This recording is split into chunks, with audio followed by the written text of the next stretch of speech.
সকালে উঠে দেখো বাইরের সব কাজ করে এদিকে কিন্তু চা বানিয়ে নিয়েছি আর পাউরুটি সেঁকে নিয়েছি। তো এখন চা খাবো। তো চা খাওয়া দাওয়া করে তারপরে বিছানা টিছানা গুছিয়ে আজকে যেহেতু দোল পূর্ণিমা, তো ঠাকুরকে পুজো দিতে হবে, তাই ঘর দোরগুলো একটু মুছে পরিষ্কার করে নেব।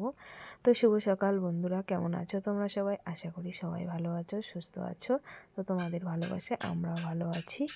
তো সবাইকে জানাই দোল পূর্ণিমার অনেক অনেক শুভেচ্ছা ও ভালোবাসা। আশা করি দোল পূর্ণিমা সবারই ভালো কাটুক, সবাই সুস্থ থেকো, ভালো থেকো। এইদিকে বিছানাটাকে গুছিয়ে নিচ্ছি, গুছিয়ে নিয়ে তারপরে বাইরের কাজগুলো করব।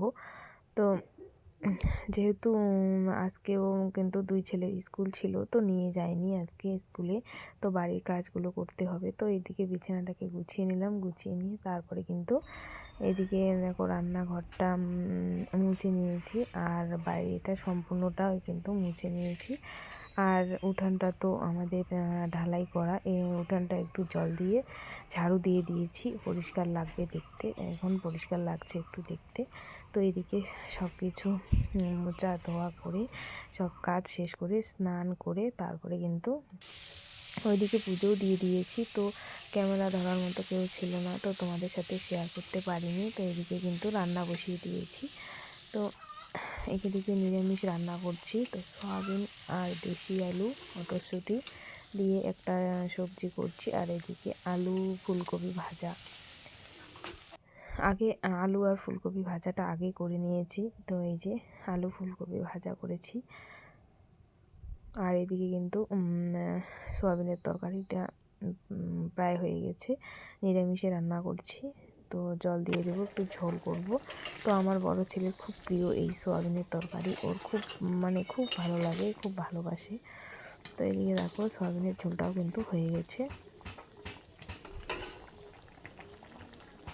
তো যেহেতু আজকে গ্রহণ লাগবে, তার জন্য অল্প করেই রান্না করেছি। তো রাত্রেবেলা আবার রান্না করতে হবে। তো রান্না করে রাখা জিনিস নাকি খেতে নেই।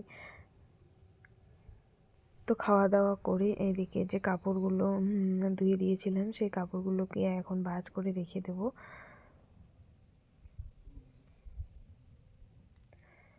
তো আকাশটা কিন্তু আজকে রৌদ্র নেই বললেই চলে, হাওয়া করছে আর কিন্তু একটু মেঘলা মেঘলা, মনে হয় যেন বৃষ্টি আসবে।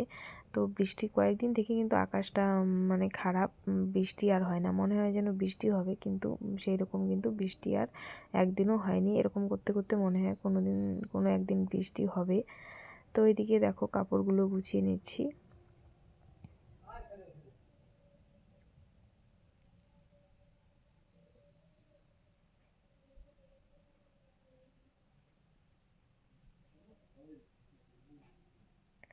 তো কাপড়গুলো গুছিয়ে নিয়ে তারপরে এদিকে উঠানটাকে ঝাড়ু দিয়ে নিচ্ছি।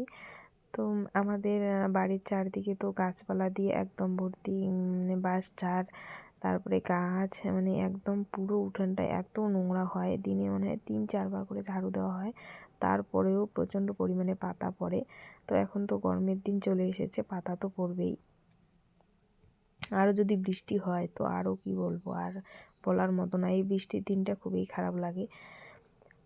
তো আজকের ভিডিওটা এই পর্যন্তই। ততক্ষণে সবাই ভালো থেকো, সুস্থ থেকো।